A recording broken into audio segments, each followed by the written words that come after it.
नमस्कार दोस्तों, स्वागत है आपका हमारे YouTube चैनल क्यूरियस सेंटर पर। यह हमारा संपूर्ण इतिहास के सीरीज का चौथा वीडियो है। इसके पहले हमने 3 वीडियो संपूर्ण इतिहास से संबंधित डाले थे, जो आपके प्रतियोगी परीक्षाओं के लिए बहुत ही कारगर सिद्ध होंगे।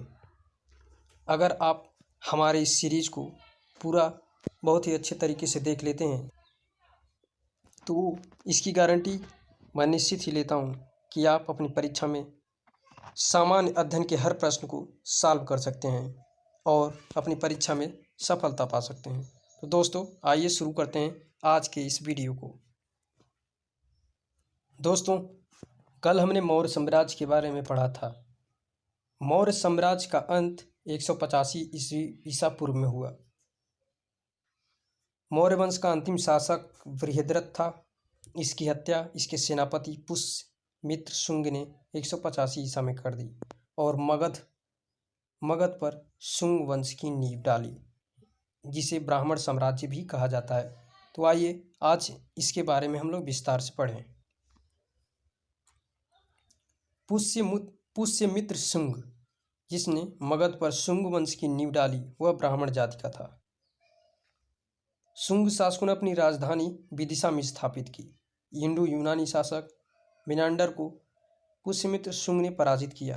दोस्तों, ये सबसे इम्पॉर्टेंट पॉइंट है, जिसको पुष्यमित्र शुंग ने पराजित किया। यह बहुत ही महान शासक था। पुष्यमित्र शुंग ने 2 बार अश्वमेध यज्ञ, इनके लिए पतंजलि ने अश्वमेध यज्ञ कराया था। दोस्तों, ये भी एग्जाम में पूछ लिया जाता है कि 2 बार अश्वमेध यज्ञ किसने कराया और किसके शासनकाल में हुआ। तो यह आप ब्राह्मण साम्राज्य यानी पुष्यमित्र शुंग के बारे में बता सकते हैं।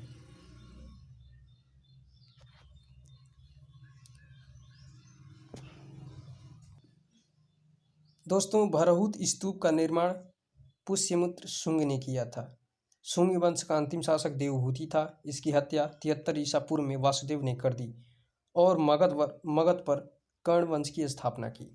दोस्तों, ब्राह्मण वंश के अंत को वासुदेव ने किया, उसके बाद कर्ण वंश का स्थापना किया। कर्ण वंश का अंतिम शासक सुशर्मा हुआ।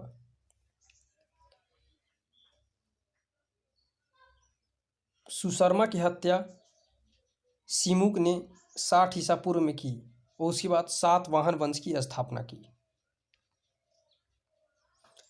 दोस्तों, जैसे ही मौर्य साम्राज्य में अशोक का अंत हुआ, उसके बाद मौर्य साम्राज्य कमज़ोर पड़ने लगा और धीरे धीरे जितने भी उसके नियंत्रण में छोटे छोटे राज्य थे, उनके राजाओं और शासकों ने आपस में विद्रोह करना शुरू कर दिया और कहीं कर्ण वंश, कहीं सातवाहन, कहीं शुंग, इसी तरह के नए नए वंश अस्तित्व में आए और वे अपनी छोटी छोटी राज्य के लिए इधर उधर से लड़ाई करते हुए अपने राज्य को स्वतंत्र कराने में लग गए। यह उनके लालच के कारण हुआ और साथ ही साथ अशोक की धम्म नीति का परिणाम भी माना जा सकता है।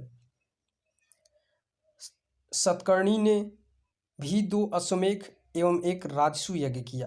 यह भी दोस्तों इम्पॉर्टेंट पॉइंट है। पुष्यमित्र शुंग के बाद सतकर्णी ने भी अश्वमेध यज्ञ किया। सातवाहनों की भाषा प्राकृत एवं लिपि ब्राह्मी थी। सातवाहनों की समाज मात्र सत्तात्मक था।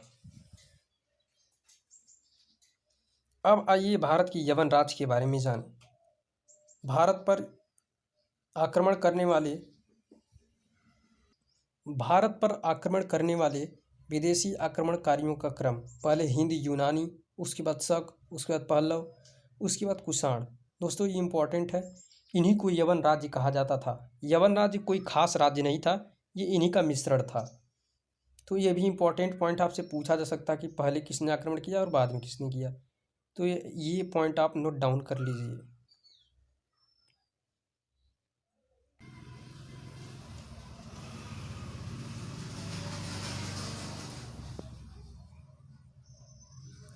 दोस्तों, हिंद यूनान भारत के पहले शासक हुए जिनके जारी किए गए सिक्कों के बारे में निश्चित रूप से कहा जा सकता है कि सिक्के किन किन राजाओं के हैं।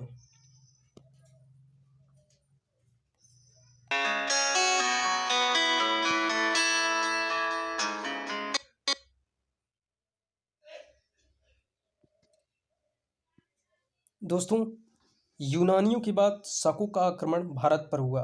शकों की 5 शाखाएं थीं। हर शाखा की राजधानी भारत और अफगानिस्तान में थी। पहली शाखा अफगानिस्तान, दूसरी शाखा पंजाब जिसकी राजधानी तक्षशिला थी, तीसरी शाखा मथुरा, चौथी शाखा पश्चिमी भारत एवं पांचवी शाखा ऊपरी दक्कन पर थी। शक मूलतः मध्य एशिया के निवासी थे और चारागाह की खोज में भारत आए थे। 58 ईसा पूर्व में उज्जैन के एक स्थानीय राजा ने शकों को पराजित करके बाहर खदेड़ दिया और विक्रमादित्य की उपाधि धारण की। दोस्तों, ये भी इम्पोर्टेंट है कि 58 ईसा पूर्व में उज्जैन के एक स्थानीय राजा ने शकों को पराजित किया था।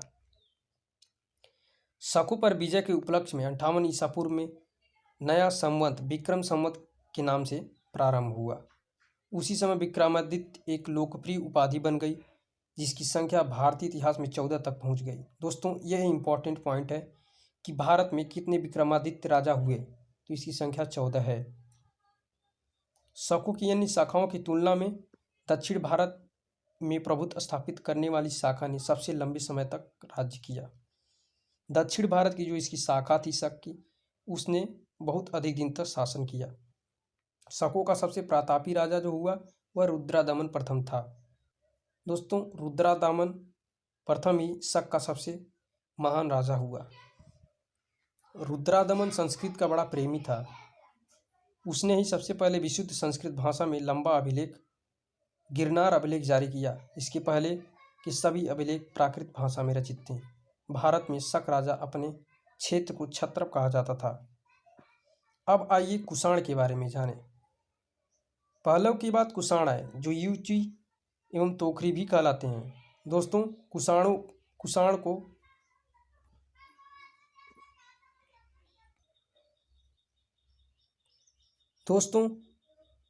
वंश का संस्थापक कुजुल कड़फिसेज था। इस वंश का सबसे प्रतापी राजा कनिष्क था। कनिष्क का नाम आप सभी लोगों ने सुना ही होगा। कुषाण वंश का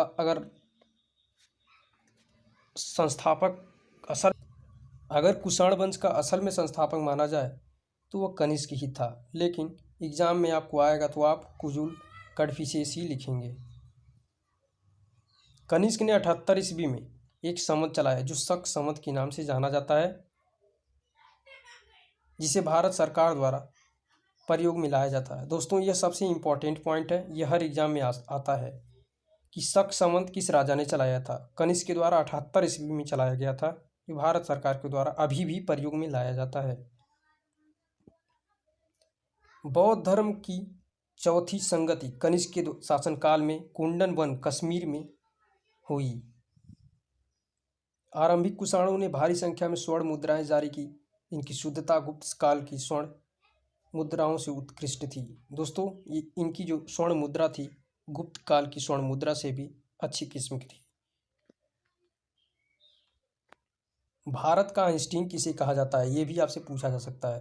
भारत का आइंस्टीन नागार्जुन को कहा जाता है। इनकी पुस्तक माध्यमिक सूत्र, इस पुस्तक में नागार्जुन ने सापेक्षता का सिद्धांत का प्रस्तुत किया है। दोस्तों, ये भी कनिष्क के ही दरबार में थे।